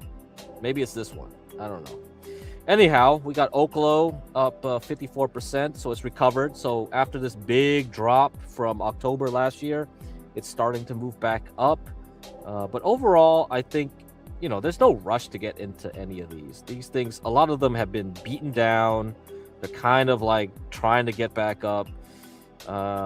Some of them are doing a lot better because they're not directly uranium mining or nuclear. They have a lot of broader businesses like GEV, which is one of the stocks like I really like. I still like it. It's kind of sad that it doesn't have big pullbacks. It kind of just goes up. It always just goes up. So GE Vernova, and we're gonna wait for these other ones like Constellation Energy, Duke Energy. Gotta wait for that one a little bit more. Yeah, a lot of these you gotta wait for. So no rush to get into them. But yeah, I have noticed that. Oh, we got a penny stock here. All right, we got that one. Okay, now let's look at rare earth and lithium. So USAR, I think the government is put their money into this one. So USAR, you're gonna have to look at. This is gonna be important. It's already up 80%, recovered from the bottom in April. All right, so we're back at $25-30 from 15. So look at this one, CRML, so another rare earth one. All right, but you can tell by the charts here, like, look, it's pretty ugly, honestly. So you kind of have this big blow ups, go down, big blow ups, go down, so yeah, I'm not telling you guys to buy it right now. Okay, so lithium, my two favorites, SGML. All right, it looks like it broke out last month around here. Okay, $70. It's 23. I really like this one. I don't know if like this is a time to buy it though, because we had our dip into April and we already bounced off of it. I'm just kind of like, I think you can wait. The second one I told you guys about, was LAR. I think these two are my number one picks. I don't know if it's worth it to start looking elsewhere from those two. Those two are the number one, number two picks, and then you have LAC. LAC is underperforming, but LAC is like USAR. Okay, government put their money in it. So maybe it's worthwhile to add a third one, but those two are the ones I like. SGML I like the most. Second place, LAR. But I might flip. I might go LAR first and SGML. So I'm only going to look for very few stocks, all right? I'm only looking for the best of the best lithium. And maybe I'll add a third one just because the government's in there. The U.S. government's in there. But as far as rare earth, these two, USAR and CRML, okay? That's it. And if I decide to add more, I'll add to it. Yeah, I talked about NBIS today. I mean, that's next week. Next week we'll have earnings. That's the last of the AI infrastructure stocks. NBIS is like the Core Z, the HUT, the IREN, but it's reports earning next week. Okay, that's it. But so I'm not interested in that until we get through earnings. HUT is pretty much the number one right now. Like I said, I don't want to spread myself out with all of these. I just want the best of the best, put all my money in there or leverage it up, and that's it. I don't want to goof off with 3, 4, 5, 6 of these stocks, and then some of them do well and the others kind of go down or something, right? You only go for the best of the best. That's it. We don't have time to waste on trash right now here, especially when we get into the summer, right? We don't have much time. Okay, that's it. Okay, covered the nuclear and lithium. All right. Good.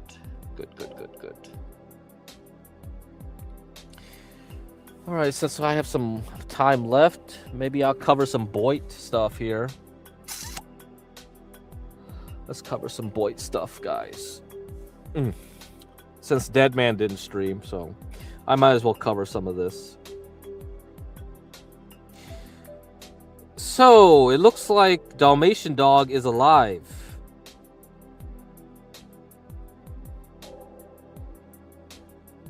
Temporarily celibate. Yeah. What does that mean, right? It means you go out and try, but you fail. You fail a lot. I might be an incel, guys. So what the hell is this? Dalmatian doesn't talk. He's just filming the Starbucks. And he's playing Jeremy's stand-up in the background as his audio. What is this shit? Voluntarily celibate. So wait, is this really him or is there somebody posing as him? Did someone just repackage an old short and trying to pretend to be Dalmatian, or is this really Dalmatian? Because he was in chat today in Jeremy's stream, his last stream, and he was talking mad shit to Jeremy and Matt. Deadman blew his load. Yeah, Deadman definitely blew his load, I guess. Who cares? He's going full whore maxing, right? Gotta clock out. We'll check out the rest later. All right, man. See ya. Cryptic. Oh, what's up, Jewel? Oh, you're just in time for me to cover a little Boyd since I got some time to play this crap. So I don't know what is going on. What is going on? This is some bullshit right here. Some goddamn bullshit. All right, let me play some of his other videos, but they all got copyright crap on it.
Oh man, goddamn, StreamYard, bro,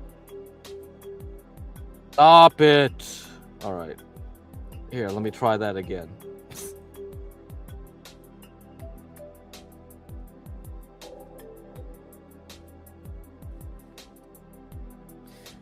All right, okay. You guys see this? Is this working? Shit. Maybe it's not working. Oh man, I think it's taking up way too much memory to play it like this. Yeah. All right, I don't think this will work. But you get the idea, right? You get the idea. Something's going on. He's just over here like showing off his drink. Okay. His drink says Vincent on it. I don't know if that's it. That's enough proof that it's him. Is that D-Dog? Is that you, bro? Says Vincent. Okay, whatever. Wait, I don't think any of these videos we have a good look at his car, so is Dalmatian Dog back or not? I don't know. All right, that's enough. That's enough there. We're done with that forensic analysis. I'm done with that. Okay, let me play you some clips of what happened today. So, this is what happened last night. Are we? I don't know. I'm honestly more surprised she said Ben could play. Yeah. What a liberal queen. Do the Jeremy I thing.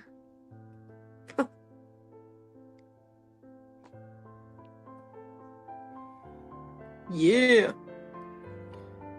Yeah. Yeah. Yeah. I can't even do it.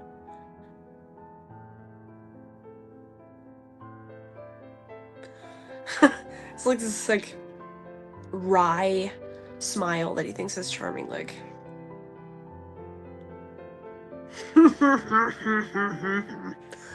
bro just gave up on streaming, actually. That's the funny part. He's done. He's chopped. He's cooked. He's gone.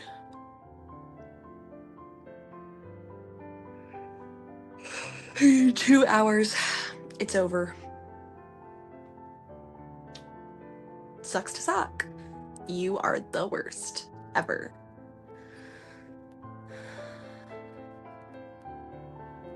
I hope your battery pack runs out. I hope your engine battery dies. I hope you get stuck in a swamp.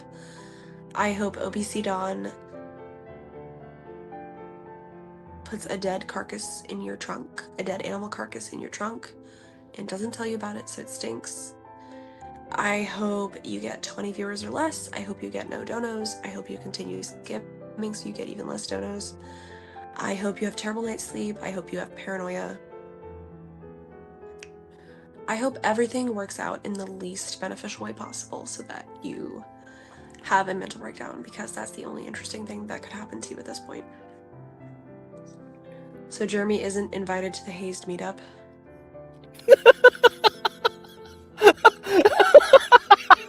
Jules thinking like, yeah, did they bone? The sad part is they didn't bone, right? All these emotions for people that you barely know, really, honestly.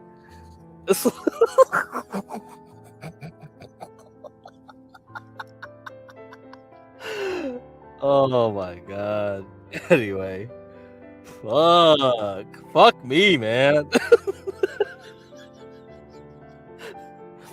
This is some wild ass fucking interactions here. This is some Boyd. This is real Boyd. All right. So you got the curses, right? You heard the curses. Well, what happened today? What happened today? Get out of him. He's not gonna do anything. He doesn't have any weapons or anything.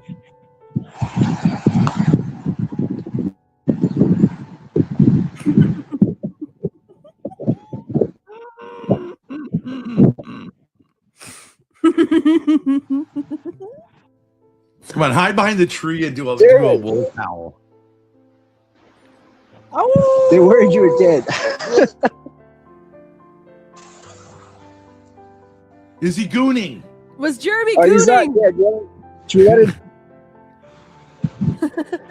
You should have done taking Jeremy out on a sleeping bag and put him in the water. Oh yeah. It is 44. Yeah. I'll leave it alone. They just said check on him. They thought you had ended it. I thought I died. All right. Jeremy wants to keep sleeping. I'm going to leave him alone. Can we sleep setup before you go? Jeremy, can they see? All right. Jeremy wants sleeping. I'm going to leave him alone. Can we see the sleep setup before you go? Jeremy, can they see your sleep setup? You guys want to see my sleep setup? Yeah. Crying and waking in the woods. dreaming about. Do you have Get his afternoon guitar. wood? You get Was confirmation. he jorking it? Was he jorking it? Who's you filming with? This is Grace and Ben, but they want us to come down to Rhode Island. So I texted you quite a while ago. Jeremy, So I ready called in. I called in. with you guys. He's like a caterpillar.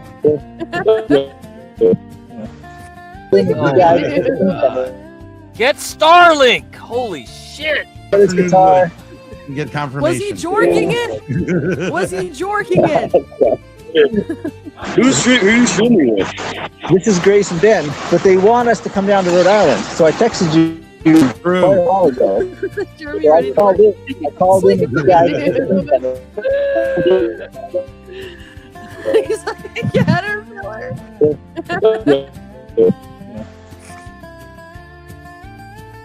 Why are you guys always thinking I'm dead? What the fuck? You seem like you I could was have sleeping like, so well, died. Well, you said you had a great night's sleep and you slept in, so Yeah, your car was abandoned. You should call it. I'll give you back to work. You should call into them and see if they want us to go to Rhode Island. You want to go to Rhode Island? I said I would be open to it. Why are you so tired, Can you Jeremy? guys drop the crazy beautiful, beautiful drive, Okay. beautiful weather. You love. All right, so we're gonna. And we what? Can So we drop the Jeremy is plate interested in off? coming to Rhode Island. Can we drop the plate up? We What's can, that? Absolutely. Did you say can we drop the plate up? Yeah, well, I don't know. Let's. Jeremy, we're gonna call in and then discuss the Rhode Island trip. I'm gonna head back to work. All right. I will see you later. Thank you, Thanks for LP. the drop in, the pop in. The welfare check. That was a welfare check. Welfare check, yeah.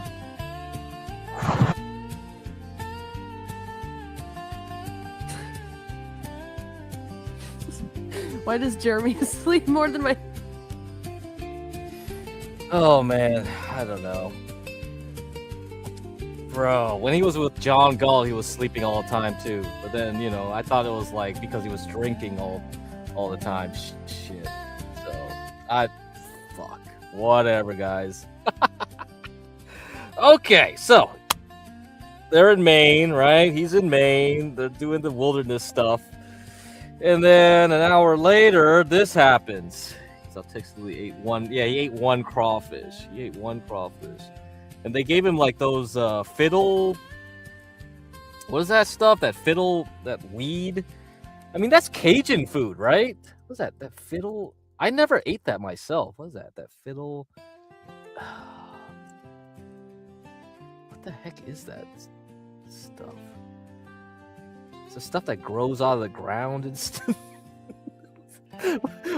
What's it called? Fiddle what? Fiddle sticks? No, it's not fiddle sticks.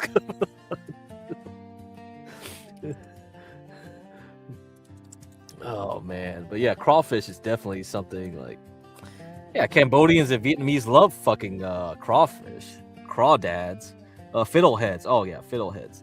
It's like asparagus. Yeah. Never had them myself, but I know it's Cajun, definitely. Yeah, there's a lot of Vietnamese in like Louisiana, so they probably would eat it with that. I don't know. I haven't partaken, so now I'm curious. I actually want to eat some now just to see how good they are. No idea, but yeah, you got my curiosity right there. There's a Cajun restaurant by my parents' place that opened up like a few years ago. I don't think they have that though in their menu. Shoot. I want to go to live in Da Nang. Dude, there's a lot of freaking immigrants. You know, there's a channel with a Vietnamese lawyer that helps you with immigration. Like, I think there's more people going to Vietnam than Vietnamese people want to be getting out of Vietnam at this point. Crazy. Looks like there's more opportunities over there. I don't know if it's a good thing. I think if you're a foreigner and you go to these countries, you're going to have to deal with the corruption. You're going to have to get used to that type of shit. And they might not mess with you just because you're a foreigner, but that's not a guarantee, you know? They'll obviously mess with locals more, but you know, any situation could change. So you're gonna have to give up certain things if you go there. There's no such thing as human rights, let's put it that way. Okay, so an hour later this happens. There's other people there fishing too. That's a pretty popular little spot. Just like this is like a small town. This is the town I told you about that had all the incest. My family has no incest. I was talking about this town. And so okay. Yeah, so this town is kind of like, I don't know what to call it, just as towny. But like this is one of the way back there might have been because there were so I can trace. Tori says a fisherman came by and told him he's not allowed to camp there, but wouldn't.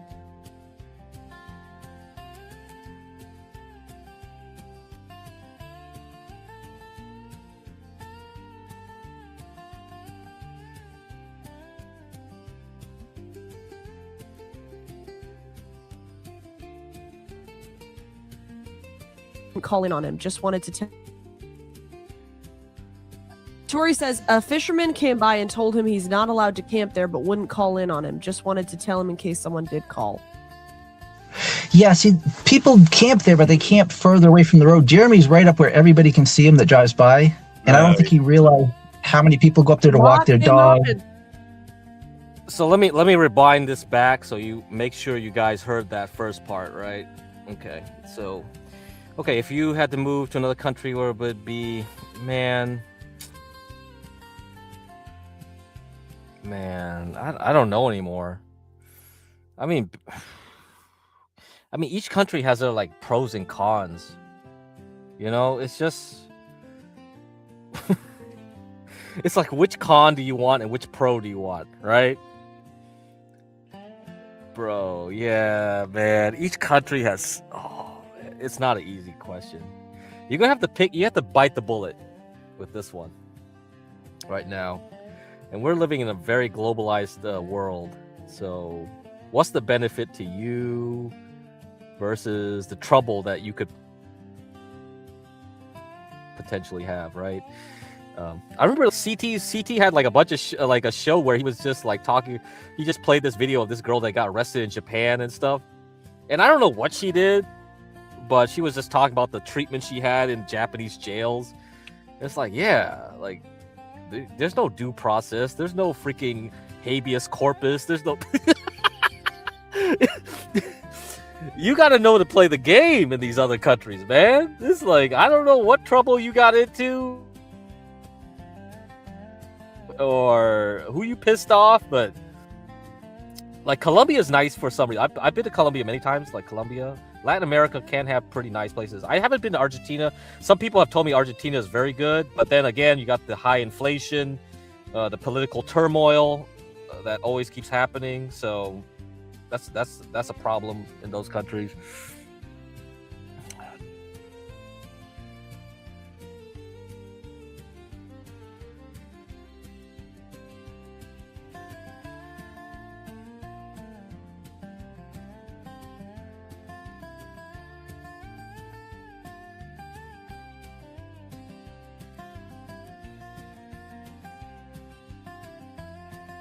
Oh, god damn it.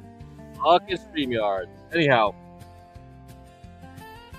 Got customs. Oh yeah, so it mailed her some. Oh yeah. Oh, that was the thing. She got tricked.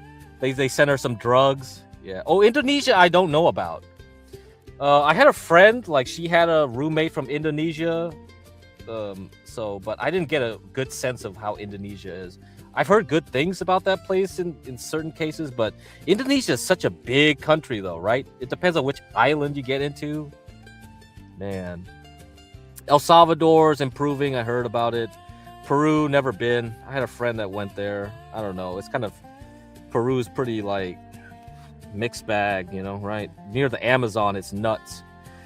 Yeah, he went out in the border between Brazil and Peru, and there was like this crazy whorehouse over there. In the border. He just went in there. I guess. He told me like, oh yeah, I just went there. I was bored. I'm gonna go there to fuck. And then he spent so long with this, like the hooker there. Like apparently she was the most popular hooker in that border town whorehouse. and everybody was waiting outside. There was a huge line out there waiting for their turn, and they were pissed. They looked mad that he took his sweet ass time or something. Holy shit. Anyway, oh yeah, Cambodia, never been. I grew up with some Cambodians. It sounds like they have a lot of trouble with poverty though. So, and a lot of like pedos go down there because of that. Yeah. Anyhow, thousands of islands in Indonesia. Yeah, thousands of islands. Freaking crazy. I don't know, man. You're gonna have to be like, what? What the fuck? And each island has their own culture too, right? So, good luck with that. I mean, Filipino like doesn't even have a unified language. It's just like people probably can speak Tagalog to you, but like if you go to the different islands, they're gonna be like speaking in whole nother languages, and you're like, what the fuck? Holy shit! Oh man, Indonesia, yeah. I don't know if they have terrorist problems still down there. Probably, they probably do. Anyhow, that's what happens when you artificially create countries that shouldn't become countries, right? Oh yeah, blame the white man, colonialism, blah blah blah blah blah, whatever. Okay, back to the story here. So OPC at 1 hour after Jeremy got kicked out. So pay attention, pay attention. Yeah, there's other major languages. I know. Yeah, I heard. Most of the Filipinos I interact with are from the main island. So I don't know about the other guys. I'm sure it's.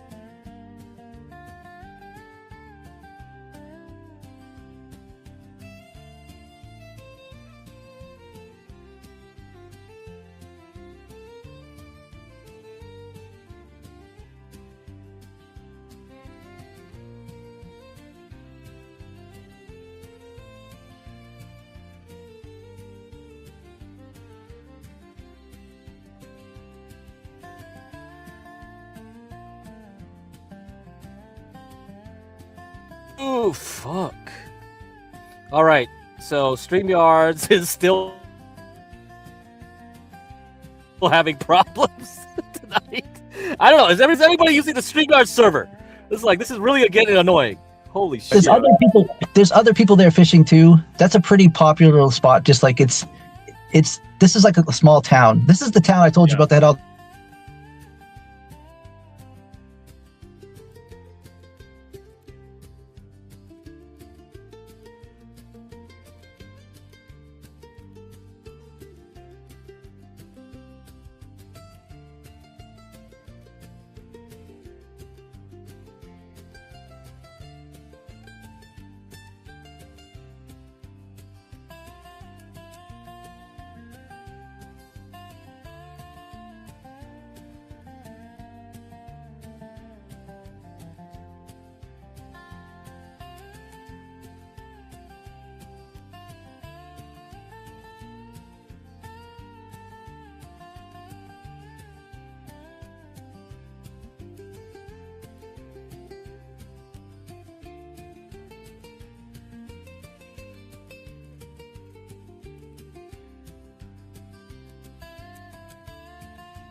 All right, so yeah, can I just get through this one small clip? Hurry up, man. Like, this is ridiculous.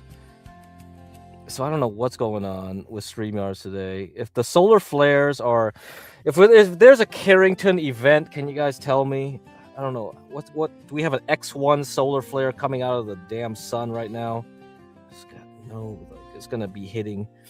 Or it could be like the Israelis are getting bombed. A lot of times, like I could tell when the Israelis are getting bombed by the fishing too. That's a pretty popular little spot. Just like this is like a small town. This is the town I told you about that had all the incest. My family has no incest. I was talking about this town, and so okay. Yeah. So this town is kind of like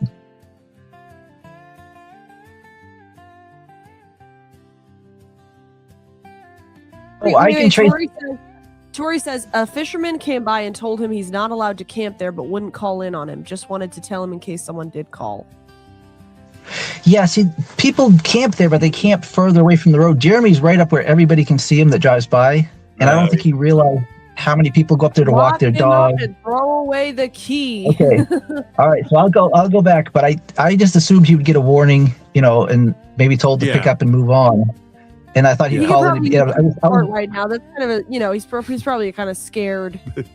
Trisha says, "Well, Ben would be." You know what? Does he have ID? Did he ever get his license replaced? Does he have any ID to show the guy?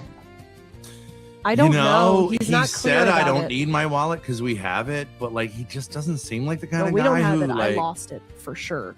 Oh, it's. I lost it. I just thought it will be a. Wait, what? They lost the wallet, so they pretend burnt. If you guys remember, they burnt the wallet, right? Which wasn't his wallet; it was Ben's wallet. And so they had the wallet. Now the wallet's gone when they moved out. Oh my god, whatever.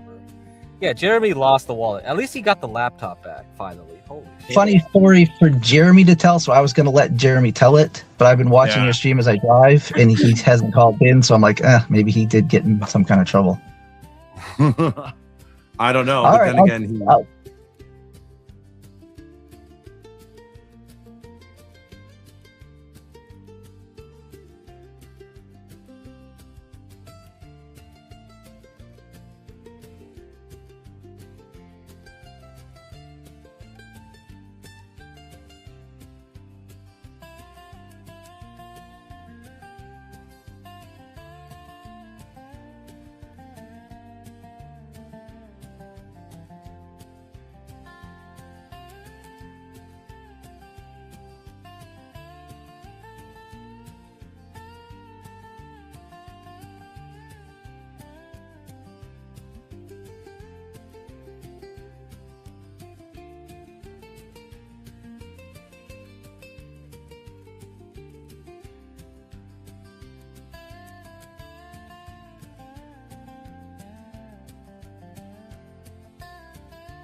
All right, so currently low levels, blah blah blah, with common sieve class player.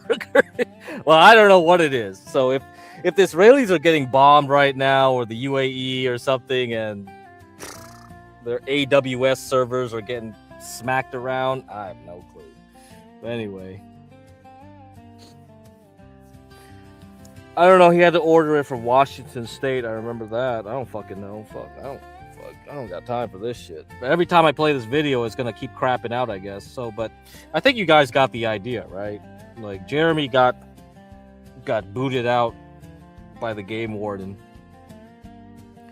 Yeah, all the servers are like all over the place. I don't know where they are, but I've noticed websites stop working when every time the Israelis and the UAE get bombed. Like,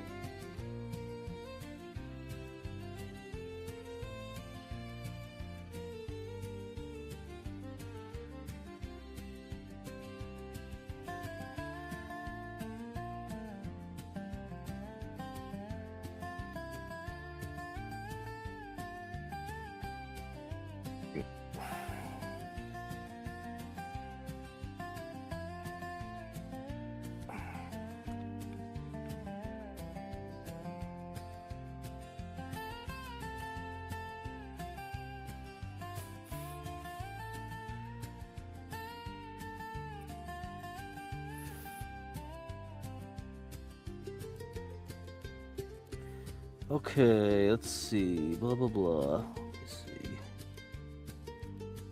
Is this thing still working?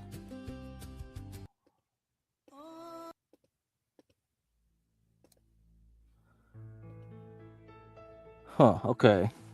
Weird. Yeah, it's definitely something up for sure. Like, I can't tell if I'm disconnected, not connected, reconnected. mRNA. Yeah, I don't know if the hantavirus is going to be real. mRNA is what I'm playing. But I've been bullish on mRNA since it moved its base. Yeah, mRNA.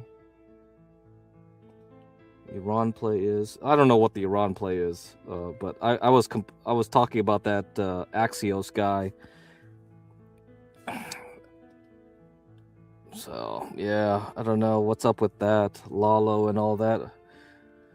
Well, that's a whole nother game. That's a whole nother game, guys. That's a whole nother game. Okay, let's see what else we got here. We got Grace doing the foot stuff. Great guys dicks. Is that really true? Because my dad said that before, but like I was like, no way. Like how much? I mean, I get them anyways, so.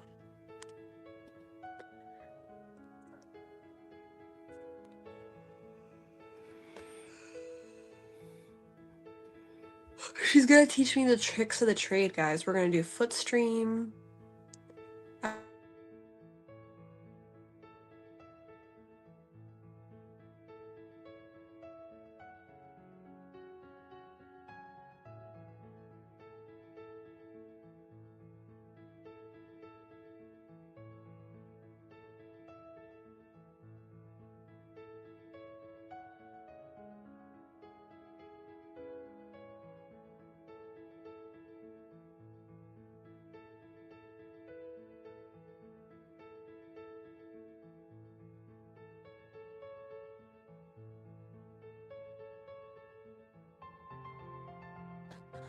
$10 at least per pick. That seems cheap.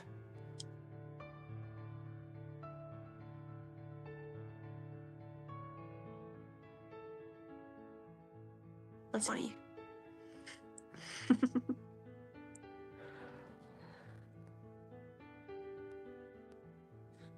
I do have one foot guy in my DMs, Hazed, and I did sell fee picks to him, and I learned what a spread is. I'm learning the terms. There's like natural spread, and then there's like standing spread.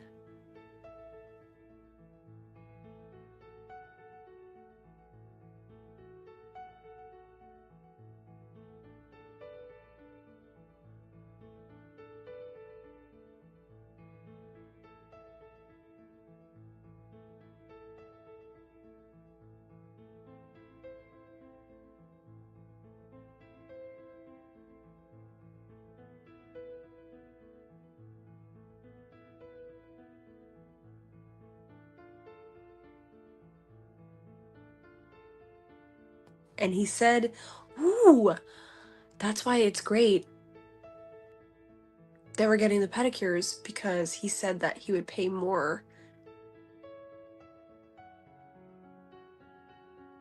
Nails done. Boom. Rate my taint. That's nice. That's classy. I hate the word taint. I hate the word gash for women too. Yes, duh. Yeah. What I've been sending him is like these are not taken care of. Like that is. All right, Streamlabs, you made it. Is not good. It's not like there's like they're unkempt.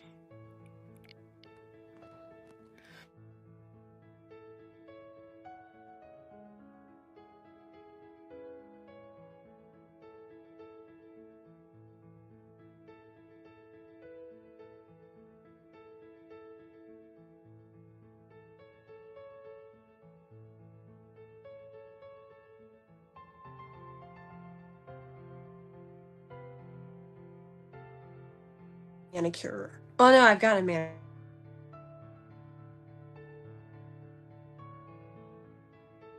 All right. Yeah, we made it. We made it. We made it. StreamYards made it. Yeah, there you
made it through. We made it through. All right, that was it.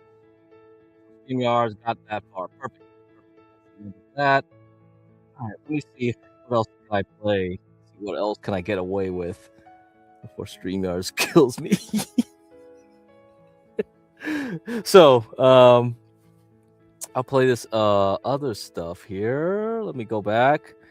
So we're gonna have a meeting with Miss Hayes, maybe, and I heard like Ava dropped the ball on the Ron interview. So there's no Ron interview. From their parents and pierced their tongues with OMG. They spoke their. So if you guys don't know, Ron was the landlord of the apartment that they were staying in, kind of like a townhouse, I guess, apartment. And they got they didn't renew the lease. Some rumors have been swirling that the landlord didn't want Ben there. Apparently, before let me play this first. Actually, I don't think you guys watched the Dead Man stuff. Some of you guys, so if you guys don't watch Dead Man, then okay, let me play this first so you get some context, better context. All right, okay. Let me see. Let's pray that this works. Babe, I am feeling down. You see my dick? I get why men like doing that. Mm. It's just a way of saying, like, can I get some affirmation here for nothing? Yeah. Right? You're supposed to say that's not. It's not appropriate. Don't sell yourself short. Grace? Yeah. I feel like I'm leaving you. No, I'm going to struggle with chat. I'm fine. Okay. Seriously, take your time. Yeah, you got it. Sometimes I really just want to K-word him. I swear to God. I'm probably wrong, but like, it triggers me so much that we both get angry at Jeremy. And he turns to me and goes, you seem really invested in this. I just want to wring his fucking neck when he says shit like that. It's just like, we're not on the same page? Like, he pisses both of us off. You have to be better. You have to be more mature.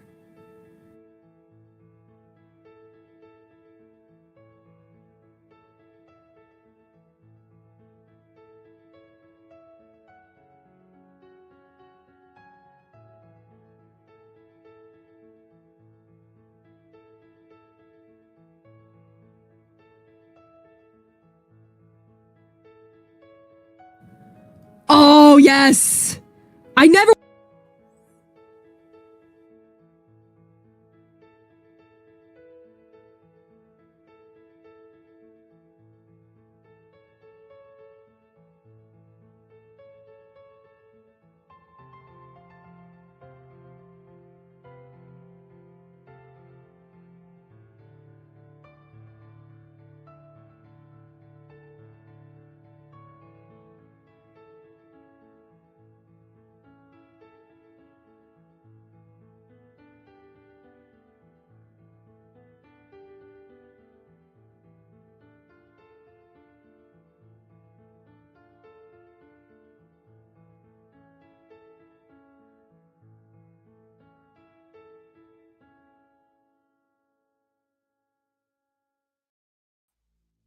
No, it doesn't help because the music runs in the back. So what I do is like my video goes through and pipes through their thing, so it doesn't matter. I can turn on and off the background. It won't change a thing. The background is running on their side. So whatever you do on my side is I'm just trying to play the video. So whenever I play the video, it seems it goes through to their server and then it craps out. It looks like every time I try to do that, it's crapping out. So there you go. But I made it through everything I could. Okay. Otherwise, that's it. And because the only other way is to do the screen share, right? I don't do the screen share because the screen share will make my computer like overheat. I just have a cheap laptop right here. So I have to get a desktop to do that. So the way the video works is like when you share the video directly to StreamYards, it has to go to their server. So I'm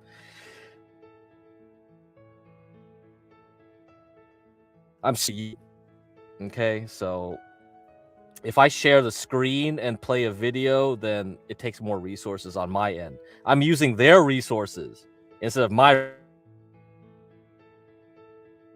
resources. But it looks like their resources are fucked up right now. So every time I play it, it looks like it screws up and then it boots me. So it's like, oh, I guess you guys have a bandwidth problem. And it's not resolved today. So yeah, we could come back and do it later. But overall, the whole thing was Ron, they're kicked out, right? They basically didn't renew the lease. They're homeless now. They live in the RV.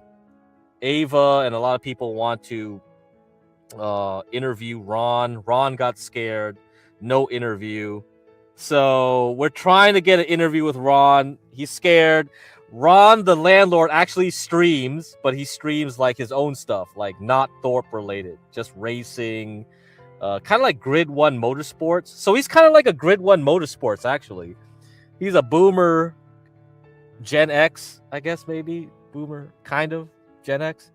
And he's kind of like a Grid 1. It looks like he could be the next Grid 1, but he doesn't want to interact with us. I think he was actually, like Grace said, he goes to the Discord. And whenever Grace talks shit about him, he gets notified or something. So he has spies in their Discord or like, I don't know. This crazy shit, man. All right. I'll come back tomorrow. We could just talk about, Gen X. Yeah. That's pretty much boomer. Yeah. Grace ran on a rant about that stuff too today, about generations. So yeah, I'll come back tomorrow. It's already 2 hours anyway. Maybe I have time to... tough. You have to wait for tomorrow. Okay, with the IREN earnings. All right. So yeah, we'll see ya. I don't know if I'll stream tomorrow or not. We'll have to see. We'll have to see if there's something important. Wait for the pre-market. Maybe something will happen. All right. Stay chill. Stay safe. Don't get the hantavirus. Laters.